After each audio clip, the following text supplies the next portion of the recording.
So hello and a very good evening, YouTube. About the stock headlight of the 2024 Duke 390.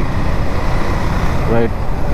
So as you could see, this is the street lamp lit road, and this is how the headlight shines over here. I would try and take y'all to a dark road. That's excellent. Too dark. So yep, as you could see, this is the low beam, this is the high beam. Good enough, I believe. Now I am looking through a tinted visor of my helmet. Low beam, high beam, pass. So I personally don't feel the need of any auxiliary lights in this motorcycle, but yes, out of sheer passion, you could definitely go for it. And lights, in my opinion, are very, very personal. You might need, I might not. It's all about getting used to, you know. And given this is a Duke, so Duke is not that, you know, auxiliary light friendly motorcycle. You would find very little amount of options to install it in the motorcycle, and the options which are there are very weird. I mean, I personally don't like to install any auxiliary lights in a Duke. I don't like it. But as I said, if you are planning to go on a highway ride and if you have the night ride in your list, definitely in the highway, no matter which motorcycle you ride, you definitely need an extra light. But within the city, this light is good enough. This is a very good stock headlight setup that KTM has provided us with. There is no need of installing an auxiliary light if you plan to ride the motorcycle strictly in the city, which this bike is actually intended for. Well, the horn of this motorcycle is also on the lower side. It's doable, but if you are accustomed with louder horns or dual setup horns, then definitely you're going to find this one inadequate. As a matter of fact, this is also something that one gets used to. So I got used to it, and I don't feel the need of adding another horn or installing a bigger horn. And as I said, this is a very compact motorcycle, so there is very little space available to, you know, add on an extra horn or a bigger horn.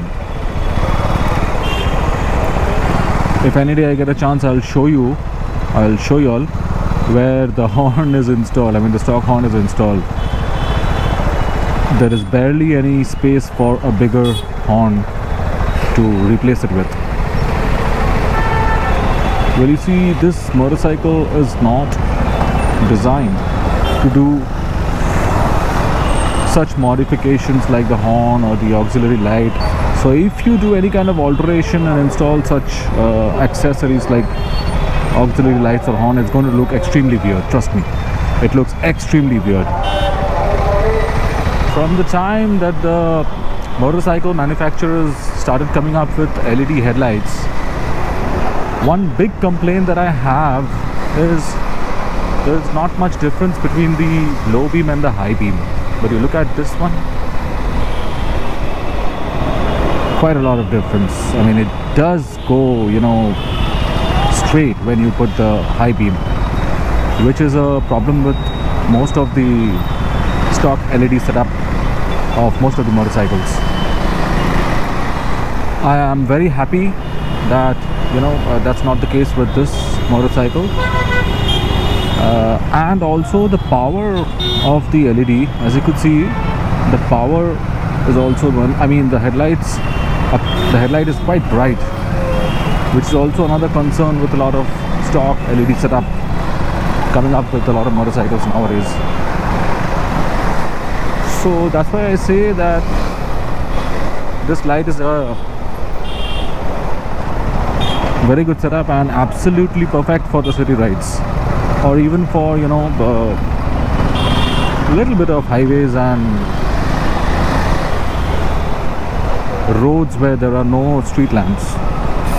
But it's all about your own requirement. If you think that you cannot do without an auxiliary light, because you see, it's about getting adjusted.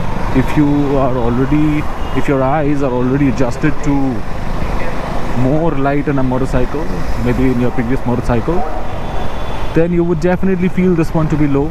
Quite logical, right?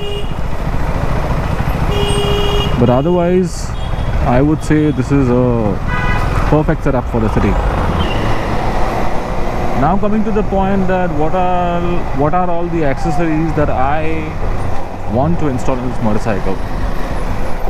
I have already installed the Zana top rack for the top box in this motorcycle. The top box is already on. Initially I thought of going with the Zana crash guard, but later on I decided not to, because again, coming back to the genre of this motorcycle is all about, you know, weight management. So I didn't want to unnecessarily load up the motorcycle with weight which I could do without. The stock crash guards are there. Yeah, they look, I mean, they go with the bike, absolutely. It's been designed by the manufacturer itself. But obviously, yep, I personally feel that a Zana crash guard looks much better in this motorcycle. Much better. And a lot of people are using it. Even I am using it in my other motorcycle, the Highness. There is no second thought that the build quality, stability, everything, reliability, durability, everything is top notch with Zana. But as I said, I don't want to load up this motorcycle unnecessarily with weight, because this motorcycle is all about, you know, power to weight ratio. That is all about it, and the company worked really very hard in keeping the weight at check, and I don't want to, you know, increase the weight just because of the looks. Again, if you plan to take this motorcycle to, you know, places away from home, then definitely as a safety addition you could definitely go with Zana or any other crash guards.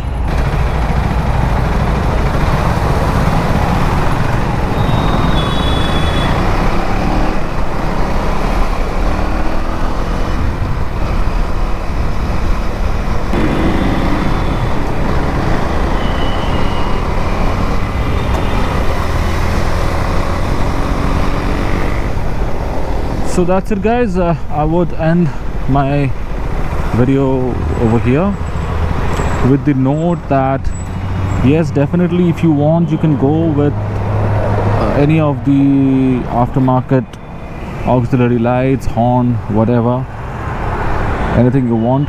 But I am not going with it, since I'm very happy with the stock headlight and the stock crash guard of this motorcycle. I might go for, oh yeah, this is the top rack and the top box. I might go for a mobile holder. I might need that. Apart from that, I don't think I need anything else to be added in the motorcycle. The company has already worked a lot hard and given every damn thing in the motorcycle, right? So yep, let's end the video over here, guys. Take good care of yourself. Bye bye. Ciao.